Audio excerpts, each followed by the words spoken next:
What has cancer done for me? It has slowed my body, affected my balance and coordination, and I don't have the arms like Tony. And it's made me talk like I belong on Duck Dynasty.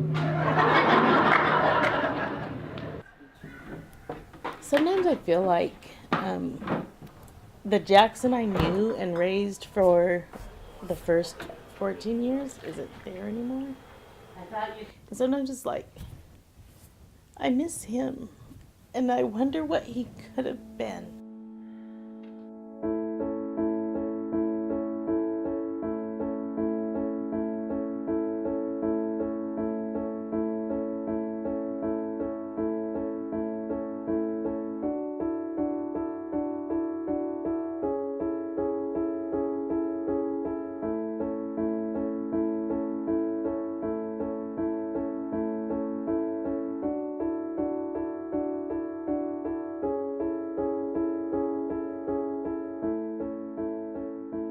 He was the first grandchild, and so obviously the first grandson on both sides of the family, so everybody was so excited for him to come. We thought he was perfect. He was our first grandchild, so he was adorable. He was smart. From a very, very young age, he was always kind of initiated into sports, and he always had a ball. A lot of the memories of Jackson when he was younger was, very active and very involved in sports. Whatever the season was, whatever was on TV, that was his favorite sport. When he was 18 months, he could dribble a basketball with either hand. He would bounce the ball between his legs, and everyone would stop and watch him because he was so tiny and short. He was always really small for his age. He never missed a football game. He was 4.5, and he just loved Jeremy Scroggins. He loved watching Jeremy play football, and then it went to basketball season, and the Alreds bought Jackson a little basketball and had Jeremy sign it, this high school kid. Preschool was when we first really got to know each other, since his mom was my teacher, Miss Becky. Tanner would come over and play, and they would always play sports. Jackson was never interested in anything but sports from the time he was little. Jackson always beat me in every sport, and it made me so mad. Tanner would always be Michael Jordan, and Jackson would always be Jeremy Scroggins.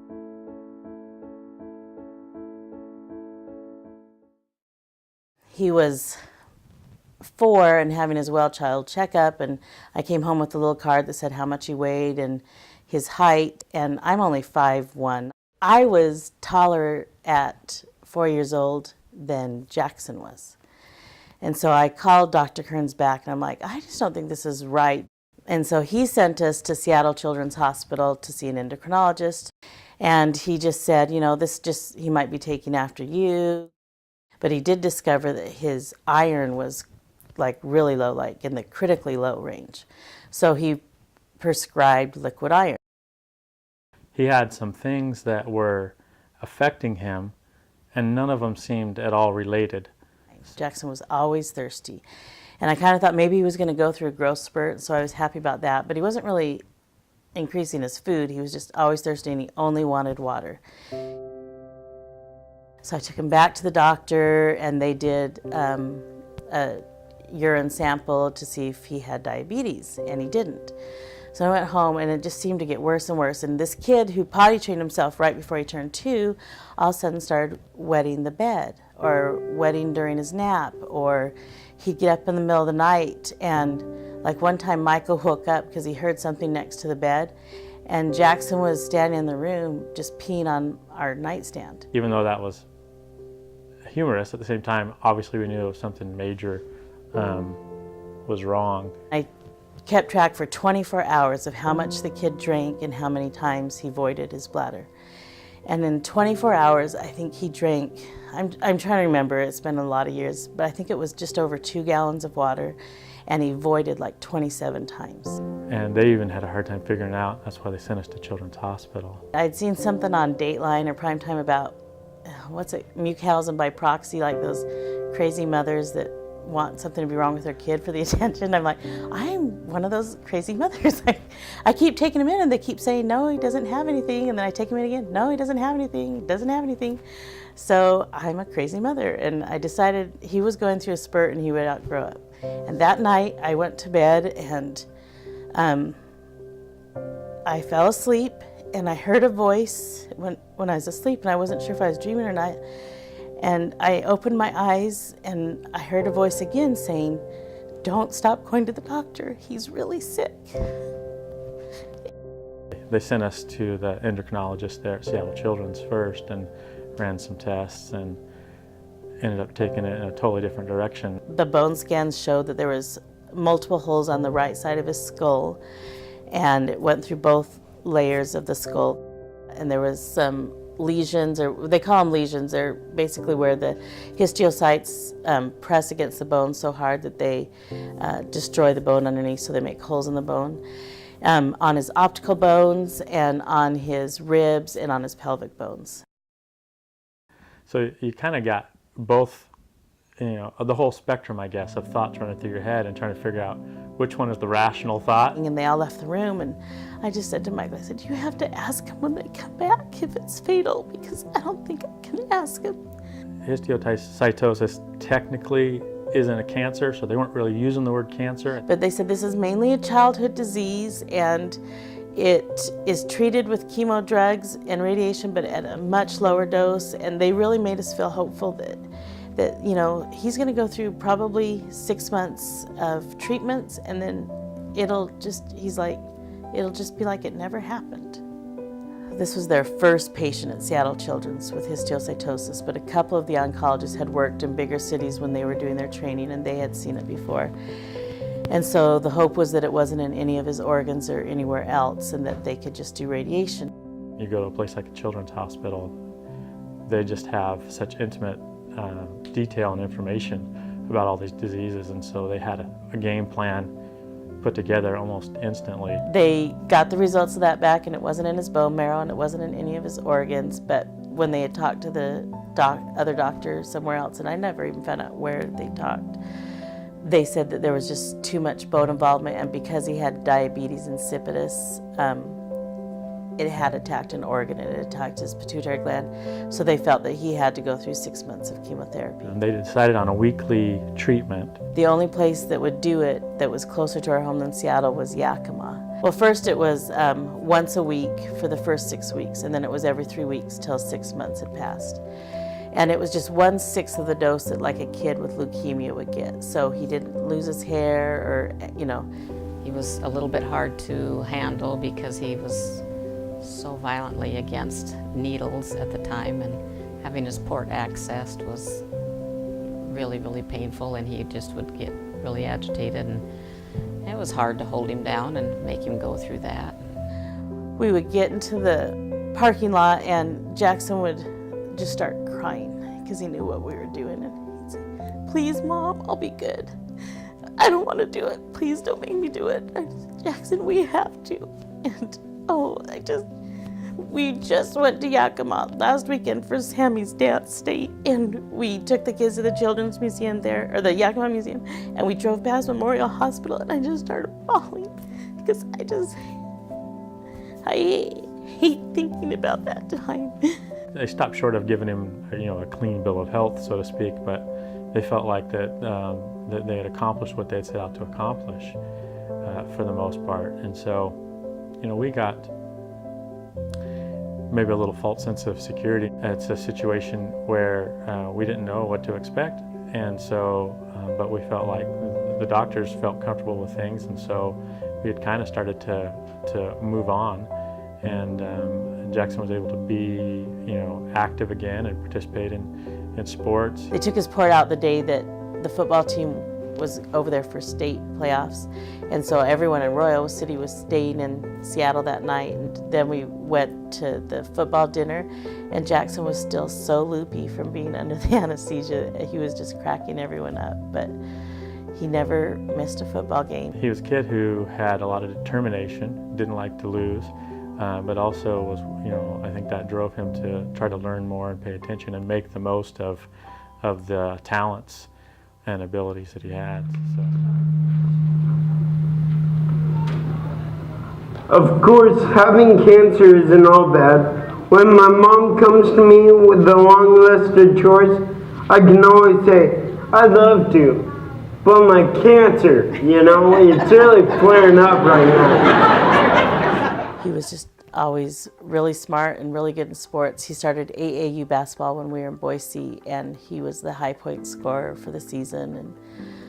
And he was really good at handling the ball, so he would bring the ball down all the time and just shoot baskets. And I remember sitting there thinking, this is going to be so fun to watch him grow up and just succeed at something he loves. He's so passionate about sports.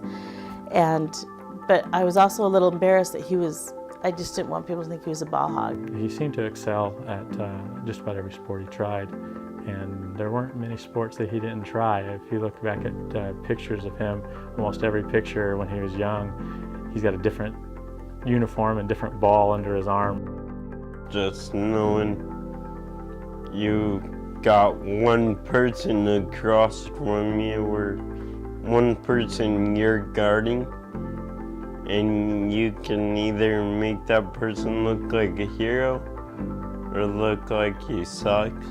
And so I always enjoyed that, making people not look very good. While we were in Boise, we had to find a new endocrinologist because he still had to be seen every 6 months in order to keep his DDAVP prescription. He said, let's test Jackson for growth hormone deficiency because he's just falling farther and farther off the charts. And that's when he started giving himself growth hormone shots. And he was 8. And he absolutely hated it. They decided at age 12 that Jackson was starting to go through puberty, just the beginning stages, and they didn't want him to because he was still so small in stature. So we started giving him another shot. It was like $5,000 a shot.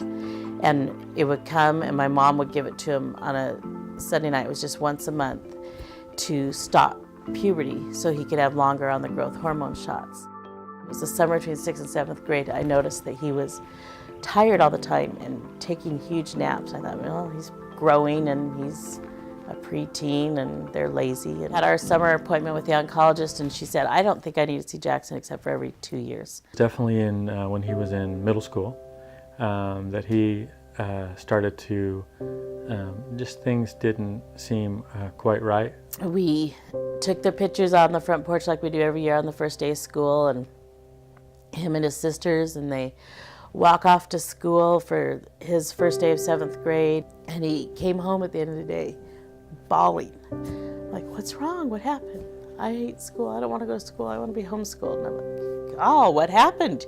You've always loved school. And he missed like the first day of football practice, which he'd been looking forward to and talking about, since he was 2 and could talk. He talked about being a Royal Knight. And so here it is, the first day of his 7th grade year. He's always looked forward to being a Royal Knight, and he didn't even go to practice. He was so upset. I guess I first noticed it probably on the playing field in different sports, where it's not that it was a dramatic thing, but he just didn't seem to be progressing maybe at the same level as some of the kids his age that he'd played with, that he had excelled. So we told the school counselor and the school principal, and they call him in, Jackson, is someone bullying you? Because you need to tell us, even if they're threatening, you have to tell us, and we won't let anyone hurt you. And no. Okay, well, what are you worried about? Why do you hate school? And he didn't know, so he couldn't tell us. What happened with Jackson is, internally, I think he started to be conflicted because he started to notice things were a little more challenging for him. When those things started to change for him, when he started to struggle, I think he didn't know how to even express what was going on, and I think it created a lot of anxiety for him. And so that was a really rough period. So I called this endocrinologist over in Spokane, and I said, he's just falling apart and we don't know why. Is it maybe this Lupron that we're giving him? And he's like, well, he's been on it for a long time. And he goes, let me research it. And he called back and he goes, no, I don't see anything about anxiety and depression. Have you tried counseling? We're like, yes. And we didn't know if it was something new, if it was something related. I finally called the doctor in Spokane and I said, we've got to see you. I don't know what else to do except for put him on depression medicine, and I really don't want to do that.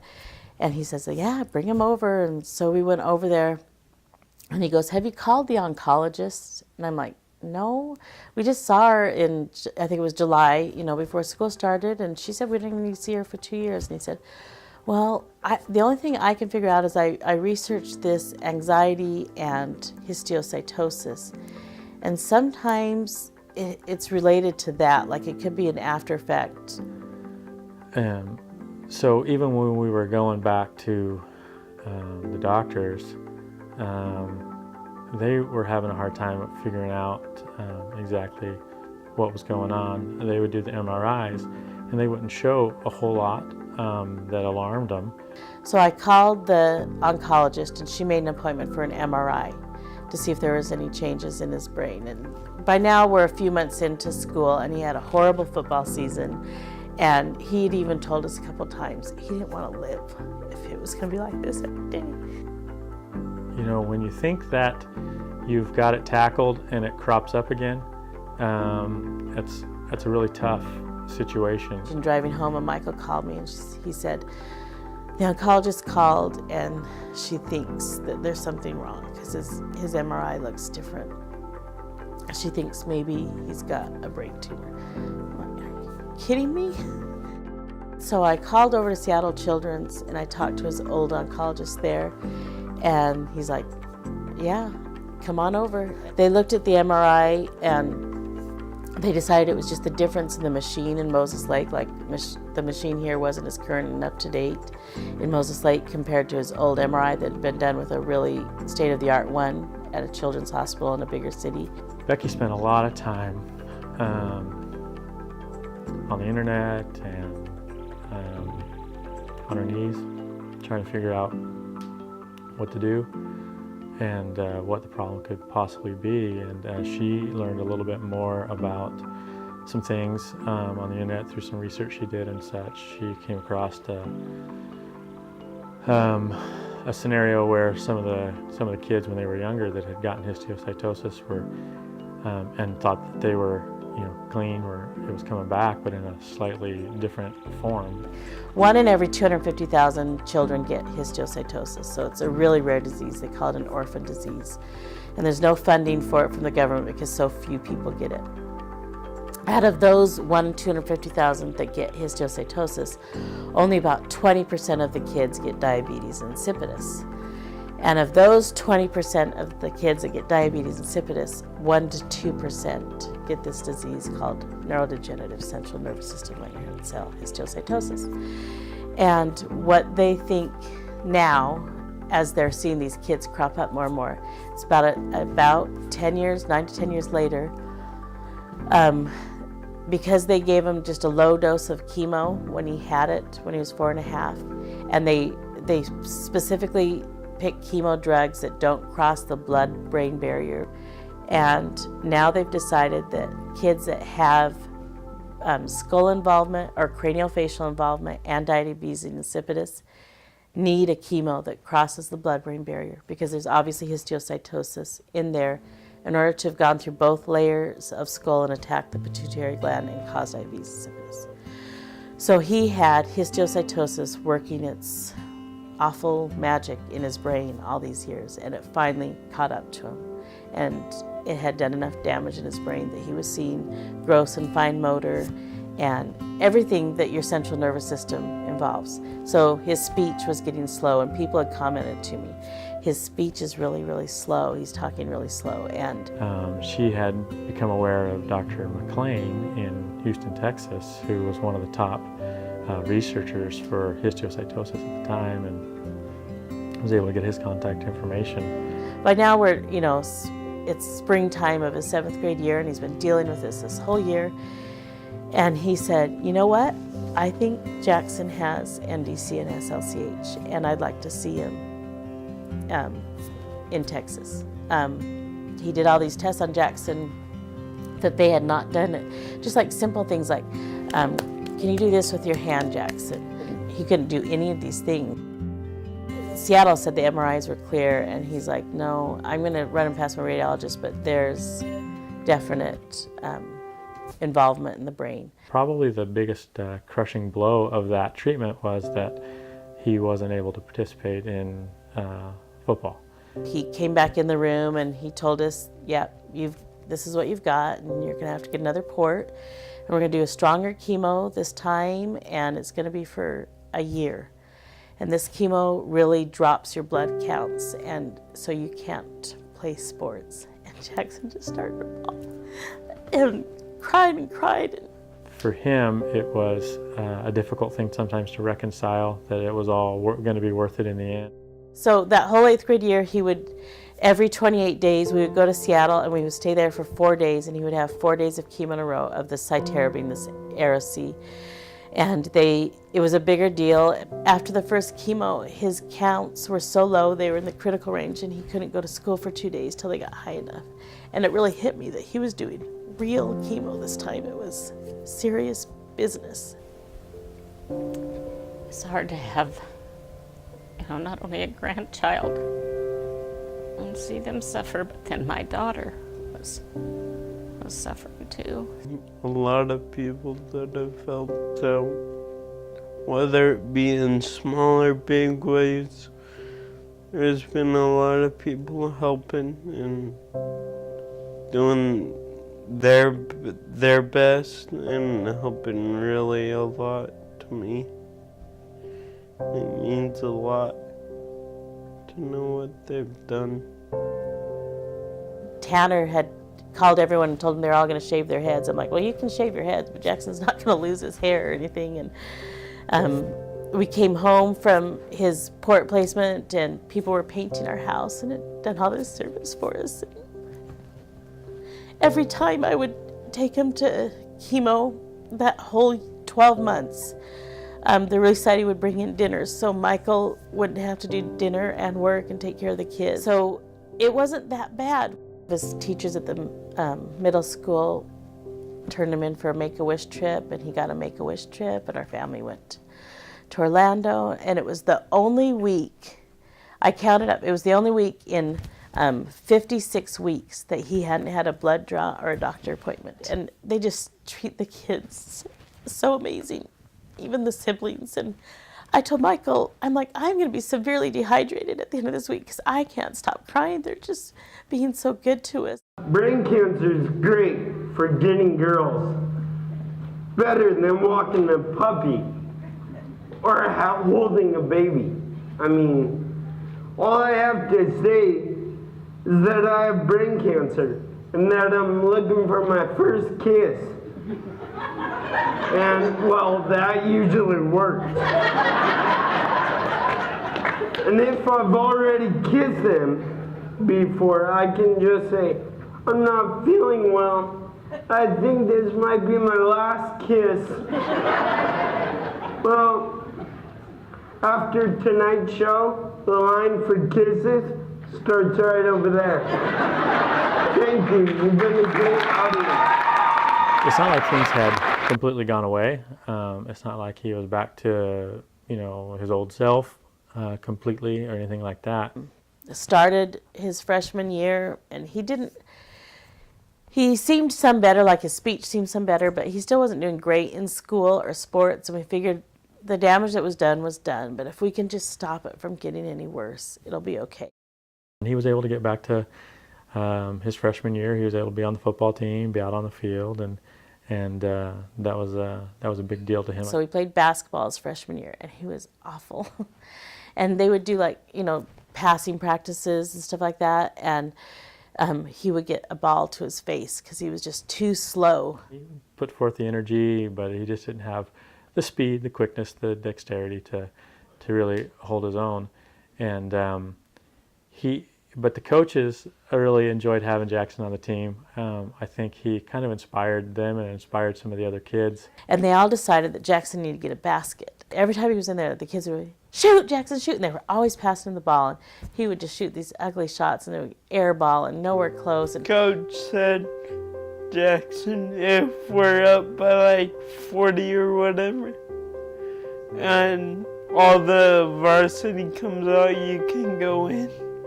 And there were a few varsity players that didn't want to come out. they said, "Coach, if Jackson's gonna score, we want to be there. We want to be there to celebrate with him right at the end." And I thought that was really cool. Jackson wanted to play the game right. He got the ball and it wasn't open. He was looking to pass it. He was way outside the three-point line. Shoot, Jackson, shoot. So he just hucked up this ugly, flat ball. It wasn't the best form, but it went in. All the fans from Royal just kind of exploded. It happened so fast, and then like all of a sudden I was just like crying. I was like, "Wah!" I was so excited, and he was like so happy. And Players on the bench were all hugging the coach, and everyone in the stand was screaming and yelling. And I'm crying, and Michael's crying, and they're all jumping. He said he knew it was going in all along. From the time it left his hands, he knew. I just thought, he's so lucky to live in Royal, where all these people just want him to succeed and want him to be okay. So then we started his 10th grade year, and he was playing football, and he wasn't getting very much playing time. And Darren was his coach, and he was on C Squad, and he's like, "Becky, I just don't know why you guys are letting him play. I just think it's dangerous. I feel like I'm putting a second grader on the field with high school kids, and he's gonna get hurt." And I'm like, "You don't understand. This is all he's ever wanted to do. This is, he basically was born holding a ball. And this is all he's ever wanted to do is be a Royal Knight." I'm like, don't lose a game because of him, but when you're winning by a lot, put him in. And if he breaks his arm, I don't care. He's had worse things happen to him than a broken arm. This is what, this is why he fights so hard, is so he can do these things and be a part of the team, and he just wants to feel like he's a part of it. you could just tell by like his speech was slowing down and like his reaction time, like driving to school with him, it was getting scarier. He had an appointment February 14th on Valentine's Day. Michael and I decided that we were going to talk seriously to his oncologist. His speech seems worse to us. His movement seems worse. He's choking and coughing when he drinks. He had his lab draw, and we were waiting for the oncologist. And she came in the room, and she was emotional looking. She's like, "Jackson, there's new lesions in your brain." And so we were kind of expecting it, but it was still really like hard when we found out. And like, I didn't think I would cry, but I did a lot. He was fine until they told him he couldn't play football. And that's when it got really hard for me too, just seeing that he was really upset about it. There was a time when he was just basically saying, I'm not going to do it. I don't want to do it.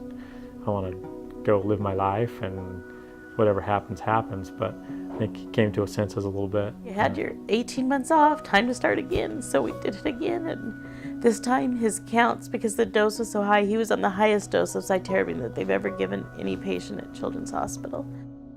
It dropped his count so low that they had to start giving him a new Lasta shot at the end of every chemo. And we got home, and I came out of the hallway, and Jackson was crawling up the stairs. I said, "Why are you crawling up the stairs?" And he goes, "I can't stand up straight. My bones hurt too bad." But I just was like, I can't believe this is our life. We had this healthy, beautiful baby boy that was so talented, and he was so fast. I mean, he learned to crawl so early. He learned to walk before he was 1. He was potty trained before he was 2. He could dribble a ball at 18 months between his legs, and he's crawling up the stairs now. I think they feel like that more progress was made this third time around. We were expecting it to get worse each new Lasta shot, because that's what other people had experienced, but it really got better. That fall he couldn't play football. He just had to stand on the sidelines and watch. And we would go to all the games, and if it happened that he had chemo on a weekend when it was a Friday night game, we had promised him that he wouldn't have to miss any football games. So we would go to Seattle, get chemo that morning, and then drive to wherever the games were,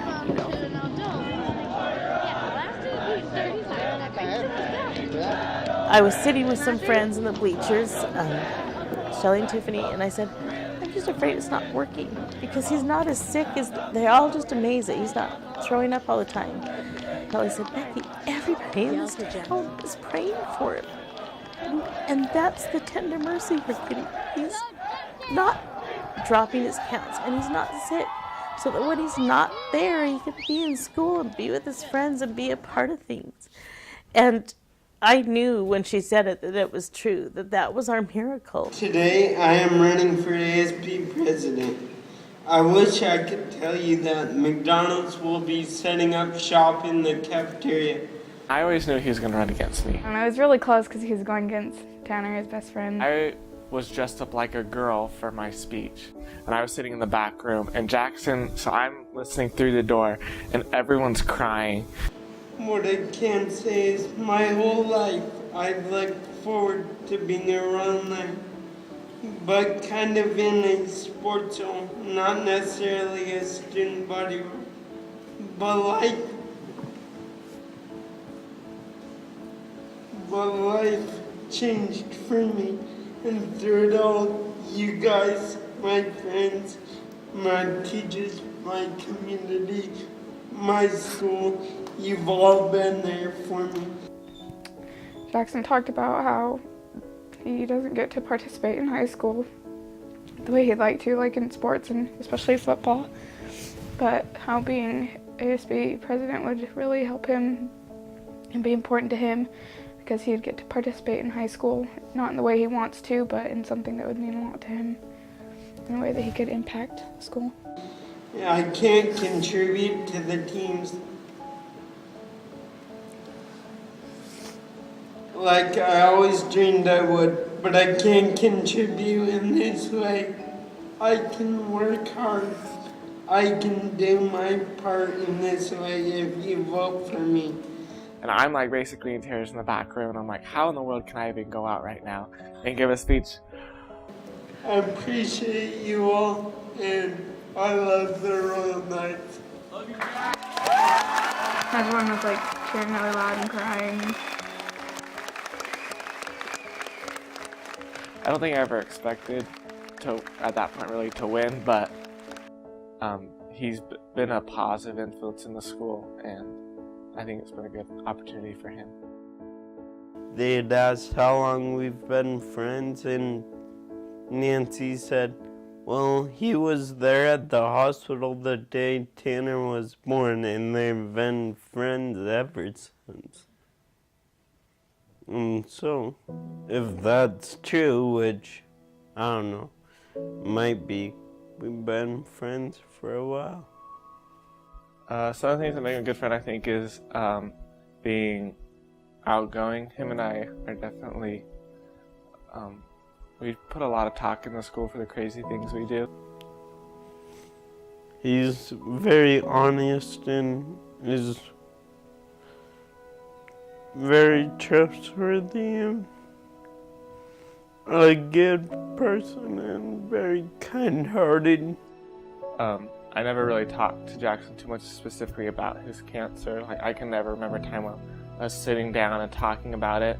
For me and him, our relationship was always kind of like, I'm here to be his friend, and we're just doing what normal teenagers do and having fun and being crazy. It's kind of fun. We just found a picture the other day, and Jackson actually made me a tie that has a picture on it, and we're in our dad's suit coat, and we have missionary tags on, and there's out of Ward Township, he's saying, I hope they call me on a mission. And he gave me that tie for my birthday this year. And now we have that, and then getting our mission calls and his papers coming in, it's exciting to see our dreams of going on missions coming true. A mission is the opportunity that that young men and young women have to go and serve our Heavenly Father. They are called by a prophet of God. They don't get to choose where they go. They pay for it themselves, and they go to wherever they're called to serve. And Tanner will be in Peru for the next 2 years, and I'll probably be somewhere else on a mission. Jackson, because of his the level of his disease, there was just a lot more paperwork required because of the medical issues that were there. The church has social services network, and so he did have to do an interview process with the guy there, and told him that he felt like he was pretty capable, and he would give his official recommendation to the brethren. But then obviously they use a lot of other factors, inspiration, revelation, to make some of those decisions. So we're looking forward to hearing back probably in a week or so.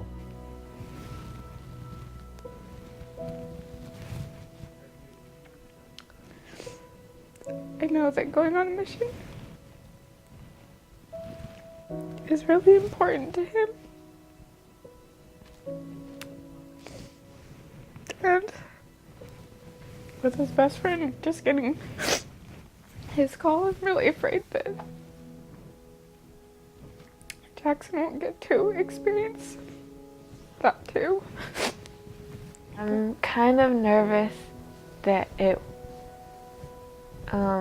won't come, but I'm also nervous that if it does come, I won't be ready for him to go away, because he's really nice.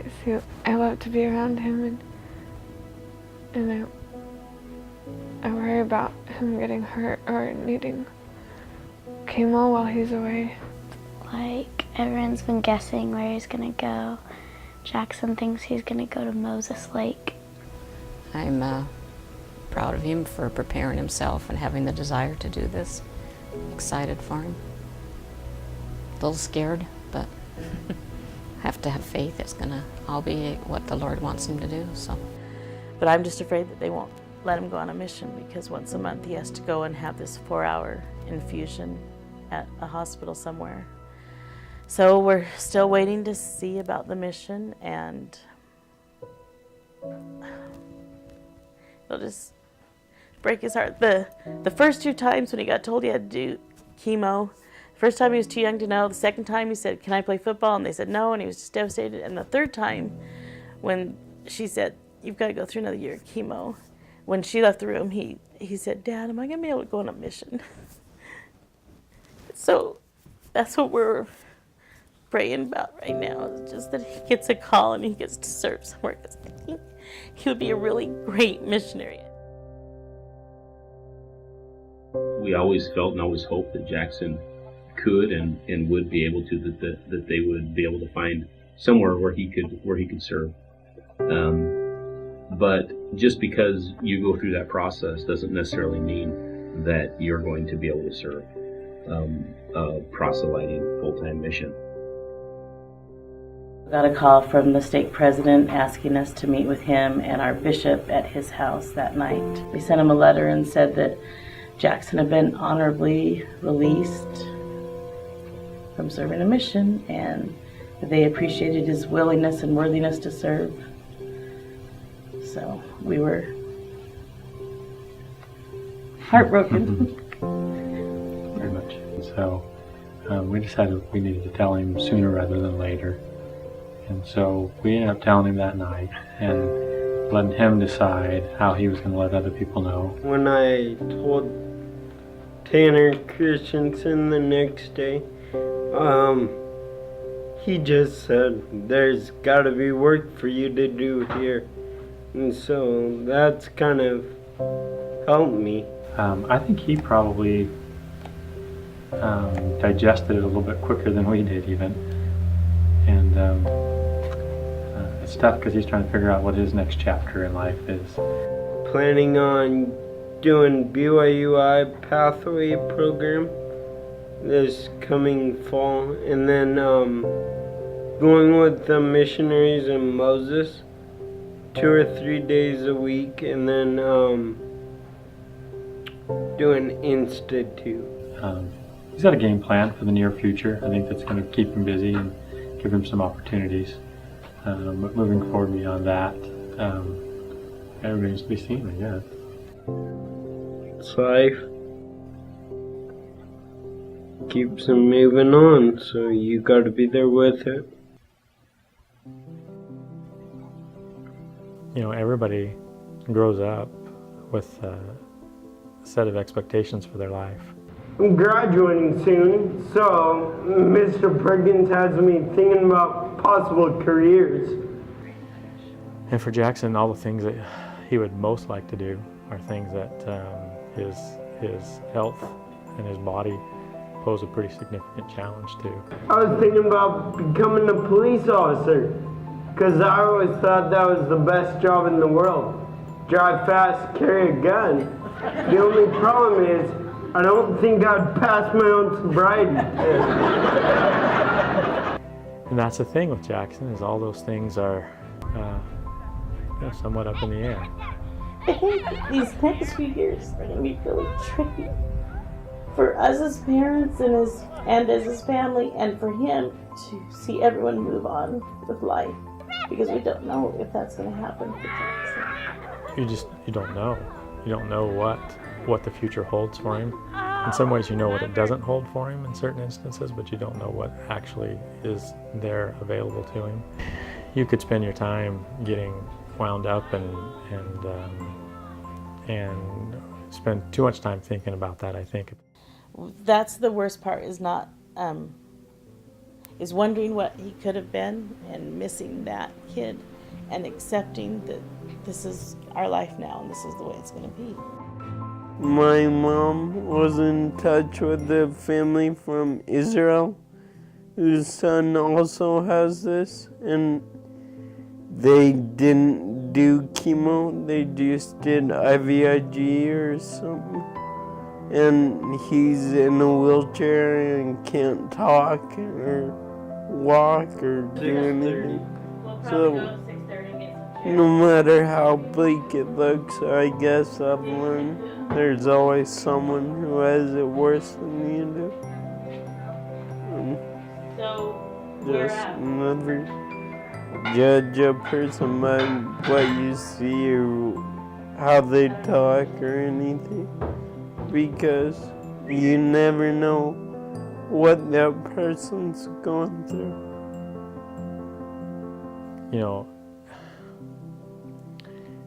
I think that Jackson has had an opportunity with the things he's experienced in his life to touch people, to be an example, and a leader in some ways to the kids that are around him. I think for the most part he's been, instead of just ignoring it and feeling sorry for himself, he always wants to go to the games, and he wants to support his friends, and so I don't think he's really shown much bitterness, which I think has really been amazing. As far as Jackson, I've learned a lot about patience and looking on the bright side. And if you ask him, even the day after he'd get home from chemo and you knew he was tired, "How you doing, Jackson?" he'd say, "I'm awesome." He was always just awesome. He was willing to do things for you. He's just fun to be around. Really, Jackson, when you're around him, you could kind of tell that something's different, but like, he's just so happy all the time that you just don't really realize it. His attitude is such that he's positive and he's going to tackle things that are set before him, and I think that's one of the things I've learned from him. I think is that if he can be positive in the situation, then my goodness, I should figure out how to be positive in this thing. Depending on what you do, can there be a legacy you leave where they always will remember you, or you can just pass through quietly?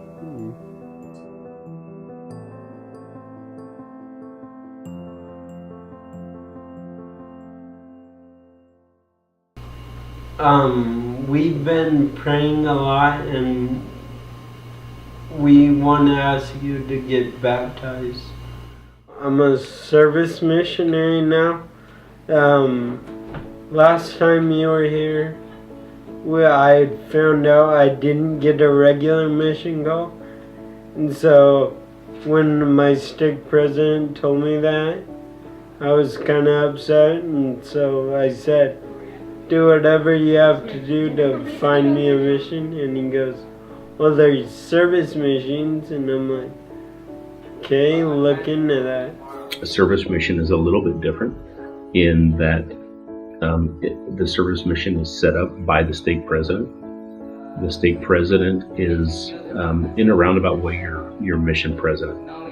He kind of evaluates and figures out where you can serve, what you might be able to do, and in the process, we felt that the church likes for you to live at your own home. So President Christensen just said, let me make some calls and see what our options are. And he called back a while later and just was really excited, because when he had mentioned it to President Ware, the Kennewick Mission president, he said, we've got room in the mission for Jackson. I know we could use Jackson. Monday is P-Day. Tuesday, I'm with the facility maintenance part in the Moses Lake Stake Center, and I help with the upkeep of the buildings. And then Wednesday, I'm with the elders in Moses, and Thursday, I'm also with them, spend the night there. And then Thursday night, I do a Pathways, which is online college course. And then